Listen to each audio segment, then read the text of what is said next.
হুমায়ূন আহমেদের তুমি আমায় ডেকেছিলে ছুটির নিমন্ত্রণে এই উপন্যাসের একটা চমৎকার অংশ নিয়ে আমরা আজ একটু গভীরে যাব। হ্যাঁ, একটা খুব ইন্টারেস্টিং অংশ কিন্তু এটা। তো আমাদের হাতে উৎসটা আছে, আর এখান থেকে মূল ভাবনাটা খুঁজে বের করাই আজকের উদ্দেশ্য। গল্পটা শুরু হচ্ছে নবনী নামের এক তরুণীকে দিয়ে। সে এক পড়ন্ত বিকেলে একদম একা গ্রামের পথে হাঁটছে। হ্যাঁ, শুরুটা বেশ ছবির মতো। শুরুতেই কিন্তু পরিবেশটা বেশ আকর্ষণীয়। নবনীর পরনে একটা সবুজ সিল্কের শাড়ি। যদিও শাড়িটা তার নিজেরও খুব একটা পছন্দের না, শীতে সিল্ক তো আরামদায়ক হয় না, ঠান্ডা লাগে। ঠিক, এই ছোট ডিটেলটা কিন্তু তাৎপর্যপূর্ণ হতে পারে। চারপাশ একদম নির্জন, শুনশান। হাতে ঘড়ি নেই, সময়েরও কোনো হিসেব নেই তার কাছে। আর ঠিক তখনই হঠাৎ করে বেশ শীত লাগতে শুরু করে তার। আচ্ছা, এই যে শুরুতেই পোশাক নিয়ে অস্বস্তি, এটা কি তার মনের অবস্থার কোনো ইঙ্গিত? হতে পারে। এটা হয়তো তার শহরে জীবন আর এই গ্রামীণ পরিবেশের মধ্যে একটা ছোটখাটো সংঘাত দেখাচ্ছে। শহরে হয়তো সে এটা পরে অভ্যস্ত, কিন্তু এখানকার এই ঠান্ডা নির্জনতায় ব্যাপারটা ঠিক খাপ খাচ্ছে না। আবার এটাও হতে পারে যে এই ছোট অস্বস্তিটা আসলে পরে যে একটা বড় অস্বস্তি আসছে তারই পূর্বাভাস। হুমায়ূন আহমেদ কিন্তু প্রায়ই এরকম ছোট ডিটেলস ব্যবহার করেন চরিত্রের ভেতরের অবস্থা বোঝাতে। দারুণ বলেছেন। আচ্ছা, তো হাঁটতে হাঁটতে সে এসে পড়ে এক বিশাল বটগাছের সামনে। গাছটা নাকি এত বড়, ঝুড়ি নেমে এমন অবস্থা যে দূর থেকে দেখলে মনে হয় যেন একটা পাহাড়। হ্যাঁ, একদম। চারপাশ এতটাই চুপচাপ যে সে বেশ মজা করেই গাছটার সাথে কথা বলে ওঠে। মিস্টার বটগাছ, আপনি কোত্থেকে এলেন? এই নির্জনতায় এভাবে চিৎকার করে কথা বলার স্বাধীনতাটা সে উপভোগ করছে। মনে হচ্ছে যেন শহরের বাঁধন থেকে একটা মুক্তি, তাই না? ঠিক তাই। এই দৃশ্যটা নবনীর ভেতরে যে একটা শিশু সুলভ সত্তা বা মুক্তির ইচ্ছে সেটা তুলে ধরে। কিন্তু দেখুন, একই সাথে এই বিশাল পুরনো বটগাছটা কিন্তু গ্রামীণ পরিবেশে একটা অন্য মাত্রা যোগ করে। এখানেই ওই দোষী গাছ বা দোষী পথের লোকবিশ্বাসের ব্যাপারটা আসে। ও আচ্ছা, হ্যাঁ। এই বিশ্বাসগুলো শুধু কুসংস্কার নয়, বুঝলেন তো, এগুলো ওই পরিবেশের রহস্যময়তা আর খানিকটা ভয়ের ভাব তৈরি করতেও সাহায্য করে। হুমায়ূন আহমেদ খুব সূক্ষ্মভাবে এই লোকজ উপাদান ব্যবহার করেন পটভূমিটাকে আরও জীবন্ত করে তোলার জন্য। এটা শুধু প্রকৃতির বর্ণনা নয়, হয়তো আসন্ন কোনো ঘটনার ইঙ্গিত। কিন্তু মজার ব্যাপার হলো, এই দোষী গাছের কথা বলা হলেও শুরুতে নবনী একটুও ভয় পায় না। অথচ আমরা পরে জানতে পারি সে আসলে বেশ ভীতু প্রকৃতির। এটা কি তার চরিত্রের একটা কন্ট্রাডিকশন, নাকি ওই মুহূর্তের নির্জনতা ওকে সাহসী করে তুলেছিল? দুটোই হতে পারে। নির্জনতা অনেক সময়ে মানুষকে নিজের মুখোমুখি এনে দাঁড় করায়, তো তখন হয়তো ভয়গুলো কিছুক্ষণের জন্য চলে যায়। আবার এটাও হতে পারে যে হুমায়ূন আহমেদ এখানে দেখাচ্ছেন যে ভয় জিনিসটা সবসময় যুক্তিসম্মত কারণ মেনে আসে না। কখনো আমরা এমনি এমনি সাহসী হয়ে উঠি, আবার সামান্য কিছুতেই হয়তো ভয় পেয়ে যাই। নবনীর এই প্রথমের নির্ভীকতাটা তার পরের ভয়ের প্রতিক্রিয়াকে আরও জোরালো করে তোলে। ঠিক, কারণ একটু পরেই তো পরিস্থিতি পাল্টাতে শুরু করে। অন্ধকার নামছে। হ্যাঁ, টিয়া পাখির ডাকটাও কেমন যেন কানে লাগছে, কর্কশ শোনাচ্ছে। নবনীর মনে হচ্ছে গাছটাকে আর ভালো লাগছে না। এই যে হঠাৎ করে ভালো না লাগা, এটাও কি গুরুত্বপূর্ণ? অবশ্যই। এটা একটা মানসিক পরিবর্তন। দেখুন, পরিবেশ কিন্তু একই আছে, কিন্তু নবনীর উপলব্ধিটা বদলে যাচ্ছে। হয়তো তার অবচেতন মন কোনো বিপদ টের পাচ্ছে, অথবা নিছকই আলো কমে আসছে বলে তার ভেতরে স্বাভাবিক ভয়টা জেগে উঠছে। আর ঠিক সেই সময় সে শোনে কার যেন নিঃশ্বাসের শব্দ, তারপর কাশির শব্দ। ব্যাস, সব সাহস শেষ। একদম। তার সব সাহস যেন হাওয়া। এই ভয়টা কিন্তু খুব বাস্তবসম্মতভাবে দেখিয়েছেন লেখক। আর এই ভয়ের উৎস হিসেবে গাছের ঝুড়ির আড়াল থেকে বেরিয়ে আসে এক যুবক, মবিনুদ্দিন। পরনে পাজামা পাঞ্জাবি, গায়ে একটা খয়েরি চাদর, চোখে চশমা। বর্ণনায় তাকে বেশ কুঁজো আর কাচুমাচু লাগছে। হ্যাঁ, যেন সে নিজেই খুব অপ্রস্তুত বা লজ্জিত অবস্থায় আছে। নবনী ভয় পেয়ে যাওয়ায় এবার তার প্রতিক্রিয়া দেখার মতো। সে রীতিমতো জেরা শুরু করে দেয় লোকটাকে। কে, এখানে কি করছে, কেন লুকিয়েছিল। তার মাল্টু ভঙ্গি খুবই আক্রমণাত্মক, যেন কোনো অপরাধীকে জেরা করছে। হ্যাঁ, এই আকস্মিক পরিবর্তনটা বেশ নাটকীয়। ঠিক। এখানে হুমায়ুন আহমেদ ভয় আর আত্মরক্ষার যে মনস্তত্ত্ব সেটা দারুণভাবে ধরেছেন। ভয় পেলে মানুষ অনেক সময় ডিফেন্স মেকানিজম হিসেবে আক্রমণাত্মক হয়ে ওঠে। একটু আগের সেই প্রকৃতির প্রতি মুগ্ধ, কিছুটা স্বাধীনচেতা নবনী মুহূর্তে বদলে গিয়ে একজন কর্তৃত্বপরায়ণ জিরাকারিতে পরিণত হয়। আর অন্যদিকে মবিনুদ্দিনের ওই কুজো কাচুমাচু বিভাবটা। হ্যাঁ, সেটা এই পরিস্থিতির বৈপরীত্যকে আরও স্পষ্ট করে। একজন ভয় পেয়ে আক্রমণাত্মক, অন্যজন সম্ভবত অপ্রস্তুত হয়ে আরও গুটিয়ে যাচ্ছে। জেরার মুখে মবিনুদ্দিন জানায় যে সে পাশের গ্রামের কলেজের শিক্ষক, ইংরেজি সাহিত্য পড়ায়।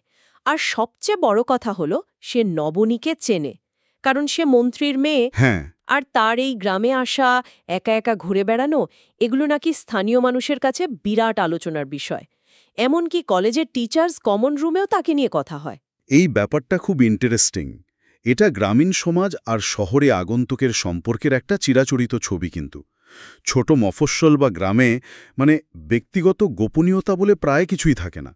বাইরের কেউ আসলে, বিশেষ করে যদি একটু পরিচিত বা প্রভাবশালী কেউ হয়, তার সবকিছুই নজরে নজরে থাকে। সেটাই, নবনীর কাছে যেটা ছিল একটা পার্সোনাল ট্রিপ, গ্রামের মানুষের কাছে সেটা একটা ঘটনা। একদম। মবিনুদ্দিনের এই কথায় নবনী হয়তো প্রথমবার টের পায় সে এখানে কতটা পাবলিক ফিগার।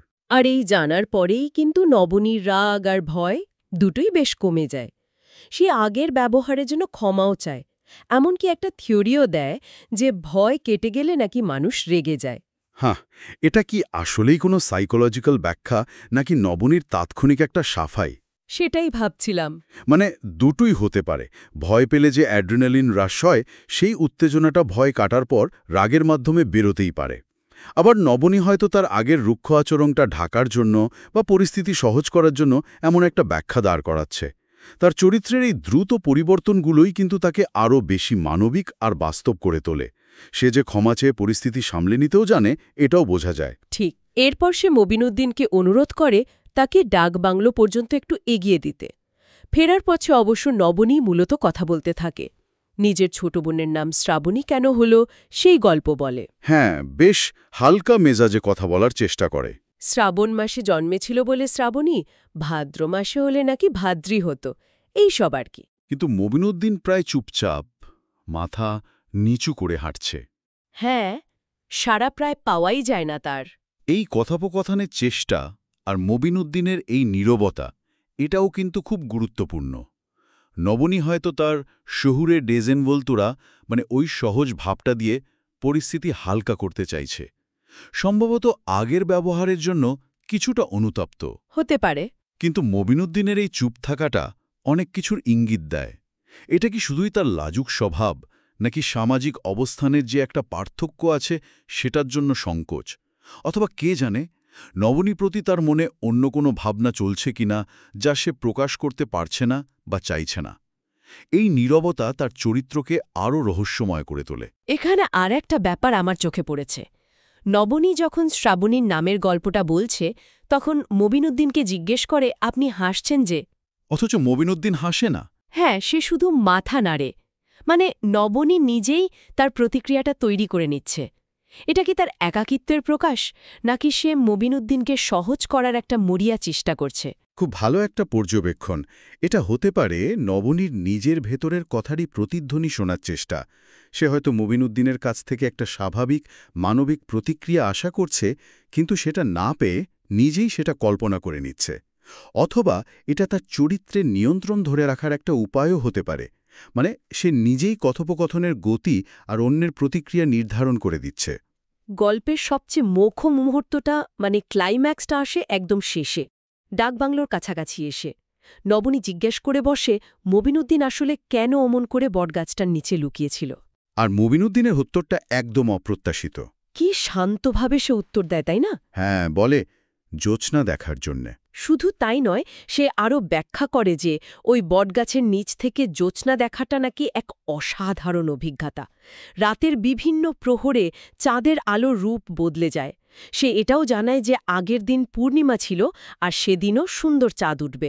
আর এরপরই সেই কথাটা। হ্যাঁ, এরপরই সে প্রায় বলার ছলেই নবনীকে আমন্ত্রণ জানায় সেখানে বসে তার সাথে জ্যোৎস্না দেখার জন্য। এখানেই গল্পটা একটা অসাধারণ বাঁক নেয়। মমিনুদ্দিনের মতো একজন আপাতদৃষ্টিতে লাজুক, মুখচূড়া, কিছুটা যেন অসামাজিক মানুষের কাছ থেকে এমন একটা আমন্ত্রণ। একজন প্রায় অপরিচিত তরুণীকে, যিনি আবার একজন প্রভাবশালী মন্ত্রীর মেয়ে, হ্যাঁ, তাকে রাতের বেলায় গ্রামের নির্জন বটতলায় বসে জ্যোৎস্না দেখার প্রস্তাব দেওয়া, এটা তো চরম অপ্রত্যাশিত। এই আমন্ত্রণটার মানে কি দাঁড়ায়? নবনীর প্রতিক্রিয়াও কিন্তু ততটাই তীব্র হয়। সে প্রচণ্ড অবাক হয় প্রথমে, তারপর ভীষণ রেগে যায়। তার কাছে এটা শুধু অপ্রত্যাশিতই নয়, বরং চরম অনুচিত, প্রায় অপমানকর একটা প্রস্তাব বলে মনে হয়। স্বাভাবিক। সে মবিনুদ্দিনের সাহস, স্পর্ধা, এমনকি কাণ্ডজ্ঞান নিয়েও প্রশ্ন তোলে। আপনার কি কমন সেন্স বলতে কিছু নেই? এই কথাটা খুব সরাসরি বলে সে। অবশ্যই। নবনীর দিক থেকে দেখলে তার প্রতিক্রিয়াটা খুবই স্বাভাবিক। শহুরি সামাজিকতায় বড় হওয়া একটা মেয়ের কাছে একজন প্রায় অপরিচিত পুরুষের কাছ থেকে রাতের বেলায় এমন নির্জন জায়গায় যাওয়ার আমন্ত্রণ নিঃসন্দেহে আপত্তিকর, ভীতিকরও হতে পারে। সে এটাকে তার সামাজিক অবস্থান এবং নারী হিসেবে তার নিরাপত্তার প্রতি একটা হুমকি হিসেবেই দেখছে। তার কাছে এটা প্রকৃতির আহ্বান নয়, বরং সামাজিক শিষ্টাচারের চূড়ান্ত লঙ্ঘন।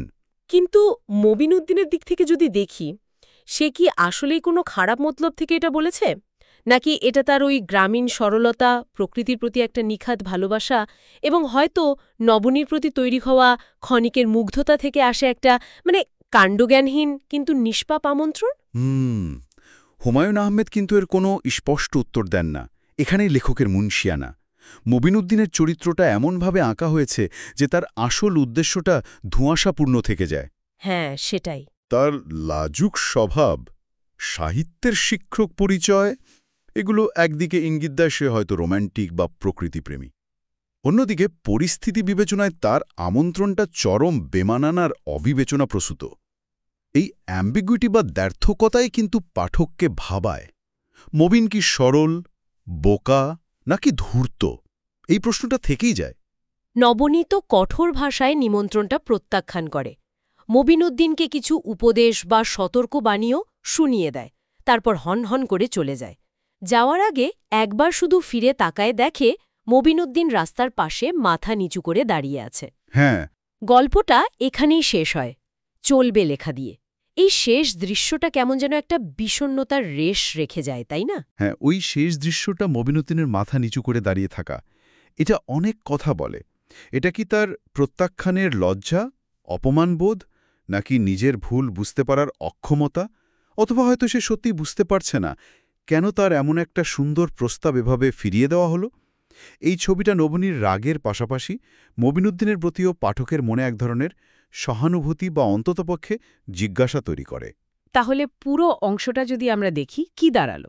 একটা শান্ত, সুন্দর গ্রামীণ বিকেল কিভাবে ধীরে ধীরে রহস্য, ভয়, সামাজিক সংঘাত আর মনস্তাত্ত্বিক টানাপোড়েনের মধ্যে দিয়ে একটা জটিল পরিস্থিতিতে পৌঁছল। একদম। নবনীর শহরের দৃষ্টিভঙ্গি, তার ভয় এবং সাহস, মবিনুদ্দিনের লাজুক কিন্তু অপ্রত্যাশিত আচরণ আর গ্রামীণ সমাজের সেই নীরব পর্যবেক্ষণ, এই সব কিছু মিলে একটা বহুমাত্রিক ছবি তৈরি হয়েছে। একদম। এখানে বেশ কয়েকটা স্তর আমরা দেখতে পাই। প্রথমত পরিবেশ আর মনের ওপর তার প্রভাব, মানে কিভাবে একই দৃশ্য ভিন্ন মানসিক অবস্থায় ভিন্ন রকম লাগে। দ্বিতীয়ত ভয় আর সাহসের দ্বৈততা, নবনীর চরিত্রে দুটোই আমরা দেখি। তৃতীয়ত সামাজিক অবস্থান আর যোগাযোগের ক্ষেত্রে তার প্রভাব, মবিনুদ্দিনের সংকোচ আর নবনীর ওই কর্তৃত্বপূর্ণ আচরণ এর ভালো উদাহরণ। হ্যাঁ, চতুর্থত গ্রামীণ বনাম শহুরে মানসিকতার সংঘাত, বিশেষ করে মবিনের আমন্ত্রণ আর নবনীর প্রতিক্রিয়ার মধ্যে দিয়ে এটা খুব স্পষ্ট হয়ে ওঠে। আর সবচেয়ে গুরুত্বপূর্ণ হল ওই শেষ আমন্ত্রণটা। এখানেই হুমায়ুন আহমেদ হয়তো গ্রামীণ সরলতা আর শহুরি সতর্কতার এক চিরাচরিত দ্বন্দ্বকে তুলে ধরেছেন।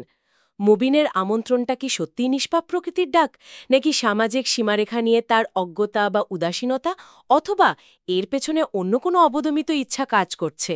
এই প্রশ্নটাই পাঠকের মনে মূল অনুরণনটা তৈরি করে।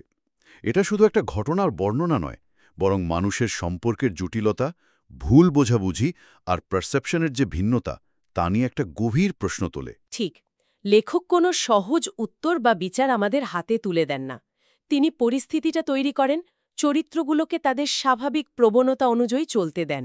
এবং তারপর প্রশ্নগুলো পাঠকের হাতে ছেড়ে দেন।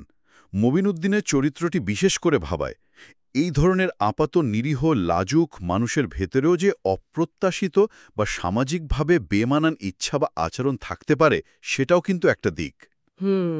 হুমায়ুন আহমেদের লেখার এই ক্ষমতাটা আসলেই অসাধারণ। খুব সাধারণ ঘটনা আর সংলাপের মধ্যে দিয়ে তিনি মানব মনের গভীর জটিলতা আর সামাজিক সম্পর্কের নানা দিক তুলে ধরতে পারেন। এই অংশটাও তার ব্যতিক্রম নয়। হ্যাঁ, একটা অসমাপ্ত গল্প, কিন্তু অনেকগুলো ভাবনার সুতো ছেড়ে দেওয়া আছে। এই অংশটা নিয়ে আলোচনার শেষে আমার মনে একটা বড় প্রশ্ন আসছে। আমাদের নিজেদের জীবনেও তো এমন অনেক পরিস্থিতি আসে যেখানে অন্যের কথা বা আচরণের উদ্দেশ্য নিয়ে আমরা ঠিক নিশ্চিত হতে পারি না। কোনটা সরলতা, কোনটা অজ্ঞতা, আর কোনটা হয়তো সচেতনভাবে সীমা লঙ্ঘন। এই বিচারটা আমরা করি কিসের ভিত্তিতে? নিজেদের অভিজ্ঞতা, সামাজিক শিক্ষা, নাকি ওই মুহূর্তের আবেগ? খুব গুরুত্বপূর্ণ প্রশ্ন। মবিনের আমন্ত্রণ নিয়ে নবনীর যে প্রতিক্রিয়া, সেটা আমাদের নিজেদের বিচার প্রক্রিয়া নিয়েও কি একটু ভাবতে বাধ্য করে না? অবশ্যই করে। কোনটা সরল আমন্ত্রণ আর কোনটা সীমালঙ্ঘন, সেই বিচারটা সবসময় সহজ নয়। আজকের মতো হুমায়ুন আহমেদের এই চমৎকার লেখাটির গভীরে ডুব দেওয়া এখানেই শেষ করছি। আশা করি এই আলোচনা এই অংশটির বিভিন্ন দিক নিয়ে ভাবতে সাহায্য করেছে। নিশ্চয়ই, খুব ভালো আলোচনা হলো।